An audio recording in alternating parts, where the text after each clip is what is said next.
Lost Cities of the Amazon: How Science is Revealing Ancient Garden Towns Hidden in the Rainforest. Archaeologists using 3D mapping are uncovering the remains of thousands of green metropolises with composted gardens, fisheries, and forests groomed into orchards. By Mac Margolis in Rio de Janeiro and Belém, Brazil. For decades, archaeologists have believed that human occupation of the Amazon basin was far older, vaster, and more urbanized than the textbooks suggested. But hard evidence was scant, artifacts were scattered, and there were too few people on the ground to fully assess the magnitude of what lay cached in the dense forest. Then they found a shortcut: LiDAR. LiDAR, light detection and ranging, scans use pulses of light to create a 3D map of terrain in a fraction of the time it would take to survey from the ground. One of those making the most of the technology is a team of experts led by Vinicius Peripato, an analyst with the Brazilian National Institute for Space Research. By combining LiDAR datasets, they are discovering traces of a lost world, evidence that between 10,000 and 24,000 pre-Columbian earthworks exist across the Amazon River basin. While the remote scans still need to be verified on site, Peripato says the findings so far make a compelling case that ancestral Amazonians systematically built up large urban centers and engineered the habitat to their needs and appetites, with composted gardens, fisheries, and forests groomed into orchards in complex, sustainably run systems, which could offer lessons for modern cities. The discovery challenges historical ideas of a pristine jungle too harsh to sustain human occupation. It's really incredible. Our research ended up guiding the course of several others, and not just in archaeology, says Peripato, who is also collaborating on another project, mapping the archaeological pre-Columbian heritage of South America. Ecologists have been trying to understand the differences between forests that have been domesticated and virgin forests. I'm a geographer, and over time I've had to delve into archaeology and historical ecology to understand this pre-Columbian dynamic in the Amazon. By the time Old World caravels dropped anchor off what would come to be known as South America, the habitat that Europeans had imagined to be a green blank page was in fact a hive of urban life.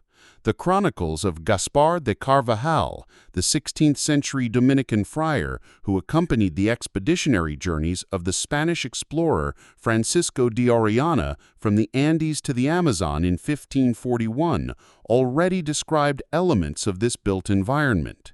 Instead of isolated indigenous tribes, Carvajal reveled in the teeming settlements spread along riverbanks. These were no mere jungle villages, but cities with throngs of Indians so numerous and densely packed that were a pin to drop from the sky, it would land on the head of an Indian, never falling to the ground. He also described the Spanish explorers being frightened by such grandiose engineering work.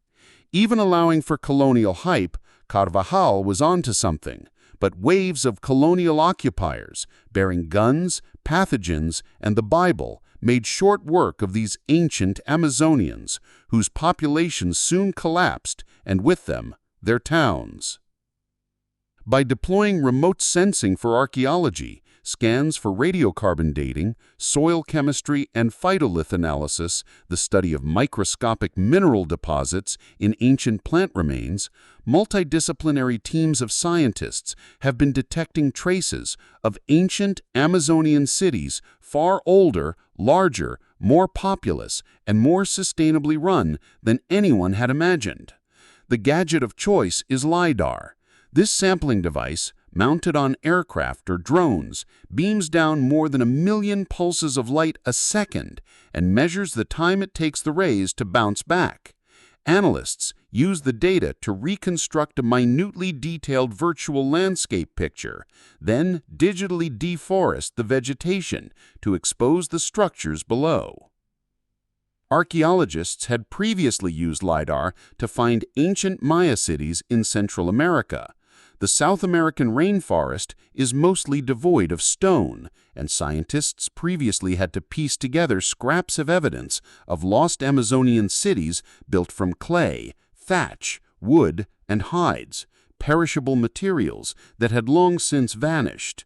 The newly excavated sites in the Amazon are now regarded as comparable to Maya urban systems in Mexico and Guatemala, although only the limestone structures of the latter have been preserved, unlike the earthworks of the Amazon. Peripato says LiDAR has revolutionized the academic field. The Amazon forest is continental in scale. Even if we had generous budgets, it would take years and an extensive workforce to survey the river basin from the ground up. With remote sensing tools, you can scan vast areas and see structures hidden below the trees and soil. Using statistical modeling, researchers estimate that more than 10,000 and perhaps as many 24,000 earthworks might still be hidden beneath the Amazon rainforest.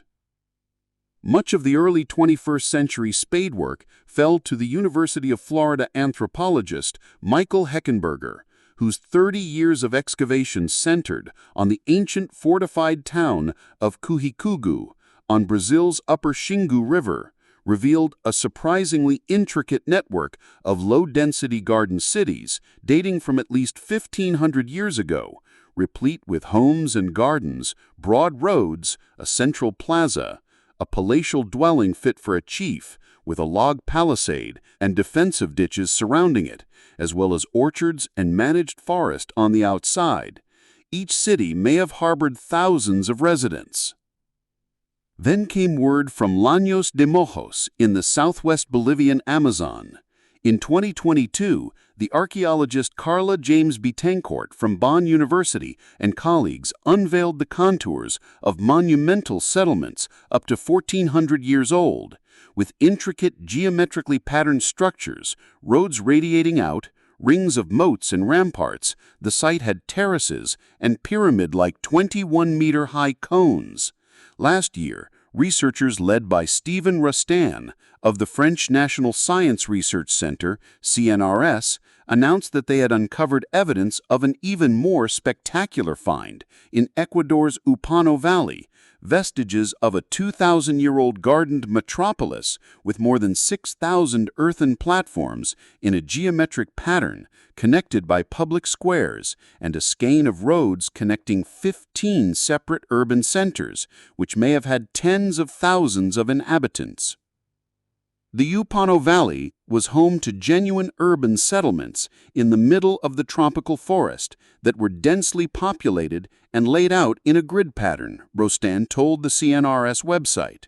He was struck by the incredibly complex network of streets, paths leading to rivers, as well as a web of primary and secondary roads. A network of this kind requires real planning, he notes, showing that the various settlements in the valley were contemporary. These lost rainforest cities may seem to have little in common with today's steel and asphalt behemoths, but according to experts, early Amazonian metropolises are remarkable for what they tell us about the way ancestral urbanites lived off the land without trampling it. The new scientific tools have helped to uncover a pre-colonial landscape marked by ancient practices with implications for contemporary environmental management. While the urban gardeners of Ecuador's Upano Valley were blessed with rich volcanic topsoils, most early Amazonians were not so lucky.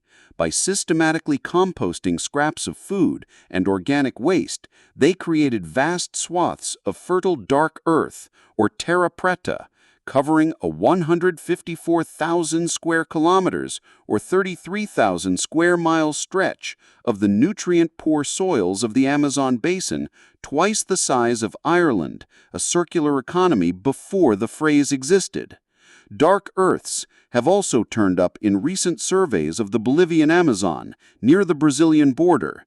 The town of Versailles, for instance, sits on what scientists also call black gold, fertile human-enhanced soil, or anthrosols, which helped support sizable populations on otherwise poor clay, silty, or sandy land. This method of soil engineering was so effective that several contemporary bioeconomy companies have begun manufacturing similar dark soils, also known as biochar, from the partially burned wood, charcoal, and ash it contains to enhance fertility in the Amazon basin and store carbon. The emerging scientific consensus is that human enhancement of the habitat was routine in the early settlement of the rainforest. Recent research shows that stands of the most prized species of fruit trees flourish in the forest today precisely because they were selected and domesticated. Those precocious gardeners knew something about sustainable development, even in the largest and most complex communities. For Eduardo Neves of the